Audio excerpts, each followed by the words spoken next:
We're here, AKAPAD. There's a $20 comic book haul, and people, I caught the comic shop slipping. Got a major key, one of my grails, for about 35 cents. Let's go.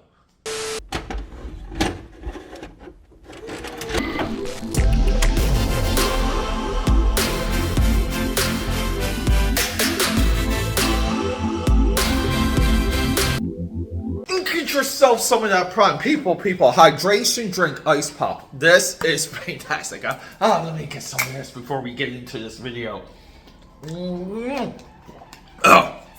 Peter A. DeLuca here, aka Pat69. Stay with me.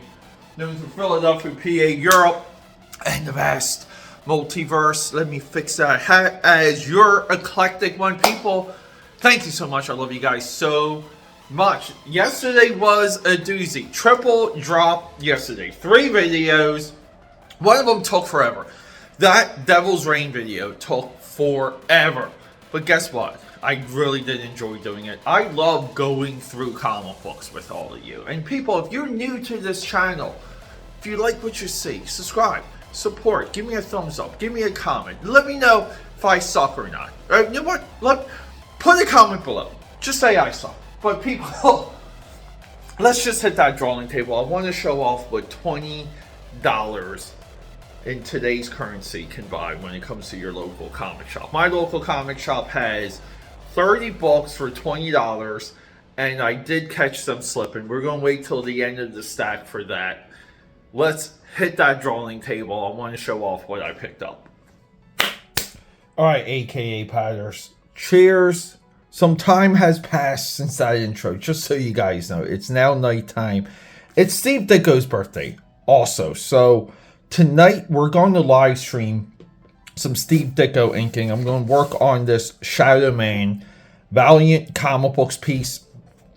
Shadow Man, great book too, by the way, guys. And then people forget that Steve Ditko actually drew Chuck Norris and his Karate Commandos. We'll be inking this live, traditional style, nothing digital, brushes and pens. So cheers to all of you. Let's get into some new books. And you got always remember, guys, so you can hit me up on my BlackBerry Messenger. So we have a nice stack here. And just so you guys know, I usually don't give them many shout outs just because they're a poorly run shop, but it's Fat Jack's Comic Crypt here in Philadelphia. 1031, so it got this a couple days ago. 31 bucks. So it's 31. Spoiler alert. There were 2 other purchases with this stack. Just so you know, those purchases are separate videos, but this is what I went into the shop for. These are 30 comics for 20 bucks. Void Comics Soul Slayer. People, this book blew me away. You guys know I absolutely love the independent books. Don't let anything hold you back, aka Padders. If you have an idea, the independent books show you the path. Just get your idea out there. Carbon-based comics, The Furies, number 8. I love the paper quality for this. Very newsprint, great use of blacks, great paneling. I would say this, when it comes to a independent effort, this is advanced by far. And we have 1997, Cleveland. Fire and Fury, Andromeda Comics, number 1 or number 0. Making comics is not easy. It's not given. Superhero, superhero, meaning everyone, there's no regular people in this. Everyone's either like a cyborg or like a super genius or a superhero. Can't wait to read this. I believe this might went up to issue 3. Ghost Wolf here, Dark Planet Productions. This was a focus just because I kind of want to do a little bit of a highlight of independent comics obsession with wolves, okay? Including myself. Can't wait to read this. This looks fantastic. So, Creature Antarctic Press 1 and 2. Antarctic Press always finds its way into these stacks. I had Creature 1 back in the day, and I want to say on AOL Messenger, I used to maybe talk to Don Walker. Someone from this book I remember speaking with regularly on AOL Messenger. And never knew there was 2 issues. Second issue is a black and white. I do have to say, I prefer the black and white a lot more. It's way more readable. Look at that panel right there, though. Isn't that awesome? Foot Soldiers 1, Michael Avon Oeming. This is Avon Oeming before he develops the Avon Oeming style. He's close to it here. This is significant. Jim Kruger is fantastic. This is I believe this is 12 issues. It's really good. I used to have the trade paperback, but we really just got this for the Alex Ross cover, so we can put this in our Alex Ross pile. This is back to where Alex Ross just supported really good books. Yeah, like he's doing Beetle illustrations, Universal Monsters, Marvel, DC. So, Stan Lee's Alexa. This was on my list for Stanuary back in January. Got this for $1. Everywhere I was kind of sourcing this online, it was just way more expensive. I didn't even get it for $1. Got it for about 30 cents. We will highlight this for Stanuary. Justice League of America 10, Brett Booth. This is for Wildstorm Wednesday, the rise and fall of Brett Booth. I'm not going to flip too much into this, but we're going to kind of build the story of the young Brett Booth versus the Brett Booth of right now and what really happened. If you're into Wildstorm Productions, if you're into Demon Puppy, that's his online handle, you'll want to watch that episode. And speaking of all that, Guy Ritchie's Gamekeeper Version Comics. This is another stack I've been developing. The absolute destruction of American comics when every single book became a Hollywood pitch. Virgin Comics kind of really hit that trend big and got some real names. Guy Ritchie, if you're not familiar, he directed the new Aladdin. You know, the Will Smith Aladdin, Lock, Stock, and Two Smoking Barrels. The guy's a great filmmaker. So speaking of the destruction of American comics, I thought this would be great, people. I didn't open these yet. But leading into the release of the Marvels, I thought I would just pick 2 random issues, and they had 2 consecutive issues in these dollar boxes of Captain Marvel. So I'm just going to read 2 random issues, sit down, and talk to you guys about them. Mr. Smith, Mr. Andy Smith, and First Man. Believe it or not, this is one of those image drops I'm not familiar with. I know he's come back and done some work with First Man on Indiegogo. We're going to have a blind first look at this. And speaking of Andy Smith, people, Providence. We got Bart Sears' return to Exo-Mano War. And yes, we are developing a Bart Sears stack to get into his career. You guys know how much I love his Captain America and Falcon Marvel series. But he is an absolute master. The people that don't back Bart Sears and Andy Smith style-wise comes from the school of Bart Sears, like directly. It's hard to tell them different sometimes. Bart Sears is an absolute fanatical artist. He is one of the best of any era. Blockheads. Yeah, I was so happy. What issue is this? I think this is maybe issue... I don't know what issue this is, but I have other installments of Blockheads, so I said, what the hell, buy it. I absolutely love the look of this book. For independent effort, this book is just incredible looking. Scum. Yeah, I document as much as I can from Digital Webbing when Digital Webbing was rock and rolling, and you guys know Digital Webbing published a previous series of mine with Ken Hazer called The Eyes of Asia. And part of my pushback, so part of my, like, hey, I have issues with the way we're doing business with these guys. I'll show you guys real quick. Greg Horn cover too, by the way. Is digitalwebbing.com. So they would run these one-page ads, and I believe we were only featured in one of them. And I just felt like we were being slighted, and that kind of, got some riffs there. People, this is extraordinary. We got F5, Tony Daniel, 1, 2, and 4. I don't care. It's a 4-issue series. Well, we'll find 3 somewhere. I may even have 3. Tony Daniel, and look at the graphic design for the inside and back cover.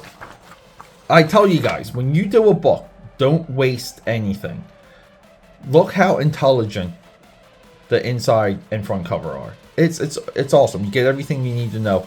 Tony Daniel was on another level at this time. Not only does he do F5, he has the 10th, and he has Silk, and he has Adrenaline, and this other book. And we're going to do a huge deep dive into Tony Daniel coming up. This is a great start, and we will be live streaming inking of some of Tony Daniel's work on F5, because here we're going to get these into the computer, and we're going to do some blue line inking. So I'm focusing a little bit more on Top Cow, a little bit more on Extreme Studios, since we pretty much have everything from Wildstorm Productions. Wizard World Los Angeles edition, Mark Silvestri cover. This is Cyberforce Volume 2. This is also significant because it brings in Pat Lee. Ron Mars, at this point, became the go-to writer for everything Top Cow. Pat Lee is an interesting talent. Somewhat run out of the comic book industry, but anything Pat Lee touches, we pay attention to. Tom Judge, End of Days. So Top Cow was really Peyton Crane, Paul Jenkins. Paul Jenkins was doing great work with Top Cow at this point. This is a really good series. If you want Constantine, but kind of cooler, better, with, I don't know, more of a mythology you can actually track, because we're starting with issue 1. Guys, this is your series. Lot of attitude, lot of fun. Look, the history of the universe. There's just so much here. And look, we get Evo here. Get this black and white preview of Evo. So Mark Silvestri had Evo, and he had Inferno.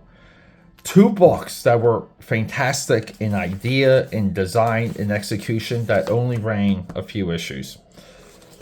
So, lo and behold, we're kind of on this Witchblade run here, guys. We got Witchblade content coming. If you don't know why issue 16 is important, we'll just show it to you. It's right here. People, this is what sells books. Holy crap. I remember in the comic shop when I first opened this book up, I had to buy it. This is Top Cow.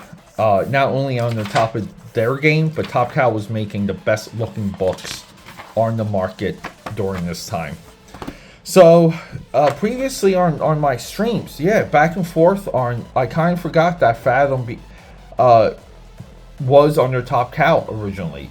I thought Fathom was Aspen. I thought Michael Turner broke away, formed Aspen, and took kind of Fathom with him. So it's extraordinary. Fathom is one of the best breakaway books of any era. We'll be doing a lot of Michael Turner. Fathom will be getting all the Top Cow issues. We're going to go everything from Michael Turner doing his early Image work into Marvel and DC. His covers, his Superman 5 issues or 6 issues. Also, I was so happy to find this too. Fantastic Four 544. Don't worry, people. We're getting to the Grail find for 30 cents. I always loved how he drew the thing here, though. This is just extraordinary. Stinsman. John Stinsman comes from my old comic shop, Hall of Heroes in New Jersey. Him and I both worked there. He was one generation ahead of me. We support John Stinsman. We also support Rob Liefeld. These are the things we document. He's been teasing the return of Scarlet Crush to crowdfunding. I believe he's going through another medical stint. So our hearts and prayers, everything goes out to John Stinsman. These E equals MC square, Ed McGuinness, these like chibi covers. He did each one. He did a Glory one. He did a Fighting American one. These Ed McGuinness covers are some of my favorite alternates of all time. I love them. Goblin Lord. So Goblin Lord's significant because I believe it's issue 3 or 4. I will get these issues. We'll discuss it. But they tease publishing Salamandroid, EVS, okay? That's significant. So we're going to get all of these. We're going to get everything Jason Reigns produced. I tried to find him. He's not very active on social media. But we're going to go heavy onto Goblin Lord. And speaking of EVS and that Grail, here's the crazy thing, people. Again, Providence. Some of this stuff just lines up. I'm not familiar with EVS's, a lot of his DC work outside of Impulse. So I just feel like it's a good exercise. His storytelling is some of the best. The best of any era. I mean, it's just there. There's so much to look at. So, with that said, the Holy Grail for 30 cents. Hall of Heroes presents Zero. First real appearance of Salamandroid. We will be detailing this. But, people, if you really need to see where EVS was as a pimple-faced, yanking it off to your daddy's VHS tapes. If you want to know what the young EVS was doing with pen and ink, look no further than this double page spread. Now, we also have Mac Martin right here, and we have Tranquilua with the Fuzz right here. And the Fuzz is actually really good too. So this had 3 covers. There was one Salamandroid, one the Fuzz, and one like this mannequin story. And we kind of see the corrupt mind of Mac Martin. Mac Martin's on another level, aka Patterson. But we even have EVS here drawing himself. We're going to talk about this. People, this was a historic find. I caught them slipping, but I don't care. I'm buying it for 30 cents. They, like I said, it's hard for me to promote that comic shop because they really don't know what they're doing sometimes. Happy birthday, Steve Ditko. We will be celebrating his birthday. I just want to work on this Chuck Norris piece. I can't wait to do it, guys. And we're going to be working on it with the brush. Alright, AKA Powders. Be on the lookout. We got a lot of stuff coming.